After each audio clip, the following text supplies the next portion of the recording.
Becky Hammon is the engine that drives San Antonio. An answered prayer by Becky Hammon. It is hard to describe the excitement that Becky Hammon brought to us here in San Antonio. You know, she played with a fire and an intensity second to none. But her road to San Antonio wasn't a smooth one. This is my true home court right here. The determination and drive began in her hometown of Rapid City, South Dakota. Her dreams were big ones, perhaps bigger than anyone ever imagined, including her dad. He actually said, when I had asked him, you know, do you think I'll ever dunk? And that was a no. And then, you know, well, there's no WNBA at the time, so I was like, well, what about, will I ever play in the NBA? And he said no again. And then, you know, he was like, if you're really good, if you're really, really good, maybe you can get a college scholarship. Well, for Becky, it was Colorado State, and what an investment they made. Hammon broke record after record, becoming the Western Athletic Conference all-time leading scorer and an induction into the Colorado State University Hall of Fame. But all of that didn't impress the folks at the WNBA. Becky went undrafted. I think the first thing that everybody looks at is obviously my height. You know, you want to go do a combine, I'm not going to score well there. I'm just telling you, I'm not going to jump high, I'm not going to be the fastest person. One thing those things can't gauge is the size of somebody's heart. Can't see that.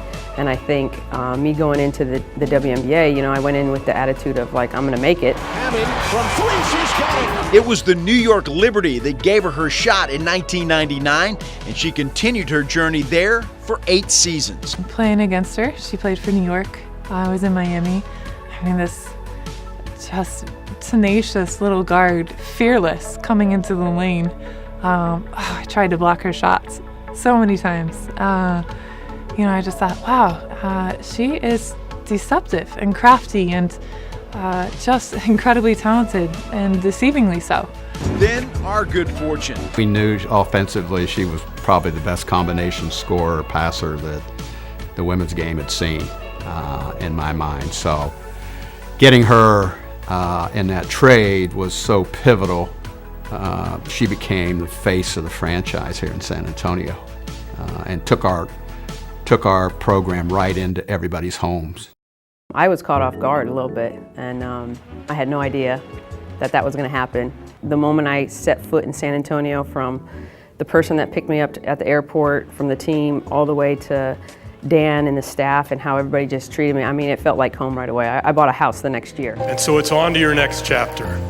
We're excited for what you can bring to our group, but more than anything, we're excited about who you are. And part of who you are is what you will always be.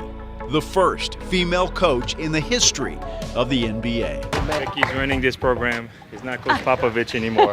She's running it. It's going to take time, you know, in all honesty. You know, this is the world we live in, and I think there've got to be a few more Becky Hammons come along before everybody starts to see it as normal that these ladies are talented. We were in Toronto, and I had a friend of mine there, and she said she heard a little boy talking to his sister, like, you should do that too, like you could be a coach.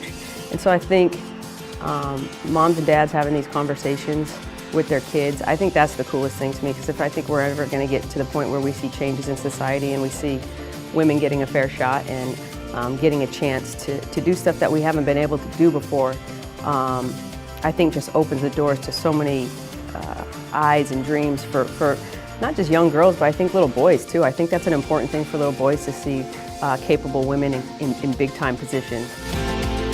Becky, congratulations, my dear. Well-deserved. I know you're going to be embarrassed because you're a humble person, but go up there and tell them you deserve it. Good job. We all celebrate you, the person you are, and what you've been able to accomplish. So, well-deserved honor, congratulations. Just really grateful to call you teammate and sister and friend.